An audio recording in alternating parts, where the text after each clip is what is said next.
আসসালামু আলাইকুম। আপনারা জানেন যে প্রাইমারি তৃতীয় ধাপের পরীক্ষা তৃতীয় ধাপের পরীক্ষা সম্পূর্ণ বাতিল করা হয়েছে।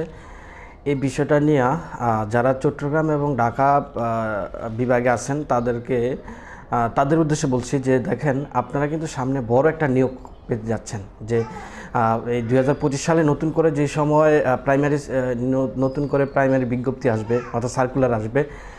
সার্কুলার কবে আসবে সেই বিষয়ে আজকে কথা বলবো। যদি আপনি আমার চ্যানেল নতুন হয়ে থাকেন, অবশ্যই চ্যানেলকে সাবস্ক্রাইব করে রাখবেন। তো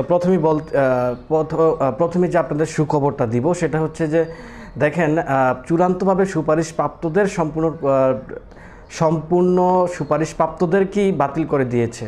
তো পরবর্তীতে আপনারা এরকম একটা ভবিষ্যৎ চিন্তাভাবনা করে রাখতে পারেন। সেটা হচ্ছে যে দেখেন, আপনার যেই চট্টগ্রাম এবং ঢাকা বিভাগের যেই সুপারিশপ্রাপ্ত শিক্ষকদের বাতিল করা হয়েছে, তাদেরকে পুনরায় আবার নতুন করে সার্কুলার আসে কি না সেটাও কিন্তু একটা ভাববার বিষয়। যাই হোক, এখন প্রাইমারিতে আবার 2025 সালে নতুনভাবে যে সার্কুলার আসতে পারে সেটা হচ্ছে আগামী মার্চ অথবা এপ্রিল মাসে। এই দুইটা মাসের মধ্যে আপনি নিশ্চিত থাকেন যে কোনো এক মাসে আপনার এই সার্কুলারটা আসতে পারে। দেখেন, বিগত বছর যদি আমরা হিসাব করি, সেই বছরগুলোতে যদি আমরা একটা সিকোয়েন্স হিসাব করি, সেই ক্ষেত্রে কিন্তু প্রাইমারি সার্কুলার খুব দ্রুত এর আগেই হওয়া দরকার ছিল। কিন্তু এই সমস্যা, বিভিন্ন দুর্নীতি, দেখেন আপনারা সরকার পরিবর্তন, বিভিন্ন সহিষ্ণুতা এবং বিভিন্ন পরিস্থিতির শিকার হয়ে কিন্তু এই